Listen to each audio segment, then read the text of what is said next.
In the Chinese story, China की कहानी में the emperor commissions a painting, राजा या बादशाह एक पेंटिंग चित्रकार को देता है पेंटिंग बनाने के लिए, एंड एप्रिसिएट्स इट्स आउटर अपीयरेंस, और फिर वह उस चित्र के बाहरी दृश्य की सराहना करता है।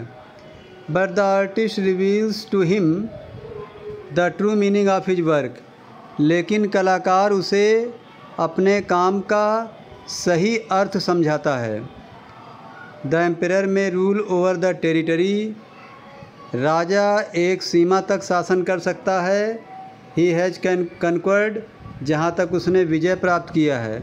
But only the artist knows the way within, लेकिन इसके अंदर का रास्ता तो कलाकार ही जानता है। Let me show the way, मुझे रास्ता दिखाने दो। The Dow, a word that means both the path और द मेथड, एक शब्द है दाओ जिसका मतलब होता है रास्ता या तरीका, and the mysterious works of the universe, और ब्रह्मांड का रहस्यमयी कार्य।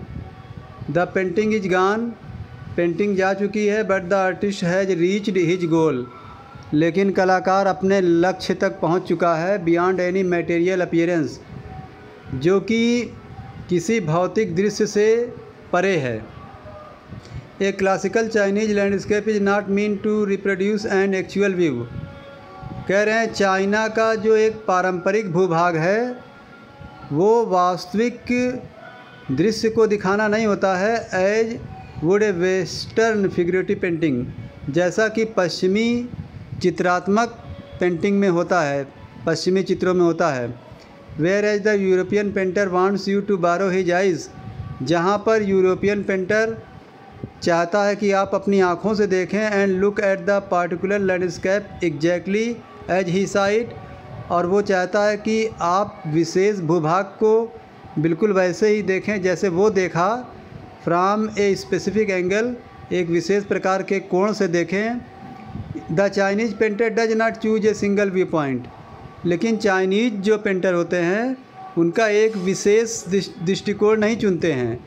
His landscape is not a real one, उसका जो भूभाग होता है वास्तविक नहीं होता है। And you can inter it from any point, और आप किसी भी बिंदु से उसमें प्रवेश कर सकते हैं। देन ट्रेवल इन इट, तब उसमें यात्रा भी कर सकते हैं। The artist creates a path for your eyes to travel up and down, कलाकार आपके लिए एक रास्ता चुनता है, आपकी आँखों के लिए एक रास्ता चुनता है कि आप ऊपर नीचे यात्रा कर सकें। देन बैक अगेन, और फिर वापस आ सकें।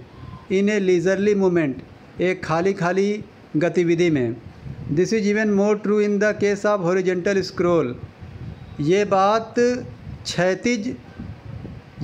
क्षैतिज शिल्प के मामले में भी बहुत ज़्यादा सच साबित होती है। In which the action of slowly opening one section of the painting, जिसके अंतर्गत किसी पेंटिंग का एक कार्य धीरे धीरे खोला जाता है। Then rolling it up to move on to the other, फिर इसे ऊपर करते हुए दूसरी तरफ गतिविधि दी जाती है। Adds a dimension of time, और उसमें समय का एक आयाम जोड़ा जाता है।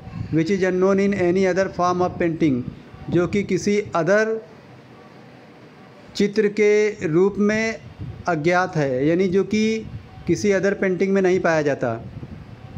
It also requires the active participation of the viewer, और ये पेंटिंग देखने वाले लोगों में एक फुर्तीले दृष्टिकोण भी चाहता है, यानी ये पेंटिंग चाहती है कि इसे देखने वाले के पास एक फुर्तीला दृष्टिकोण भी हो।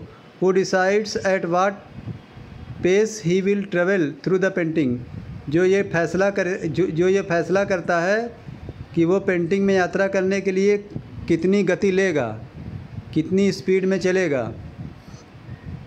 ए participation which is physical as well as mental, ये एक भागीदारी है जो शारीरिक उसी प्रकार मानसिक भी है। The Chinese painter does not want you to borrow his eyes, Chinese painter आपकी आँखों से दर्शन नहीं चाहते, मतलब वो नहीं चाहते कि आप अपनी आँखों से देखें। He wants to enter his mind, वह चाहते हैं कि आप उनके मस्तिष्क में प्रवेश करिए। The landscape is an inner one, जो भूभाग बनाते हैं वो एक उनका आंतरिक मामला होता है। A spiritual and conceptual space, यह एक आध्यात्मिक और आधारभूत स्थान होता है। Thank you students.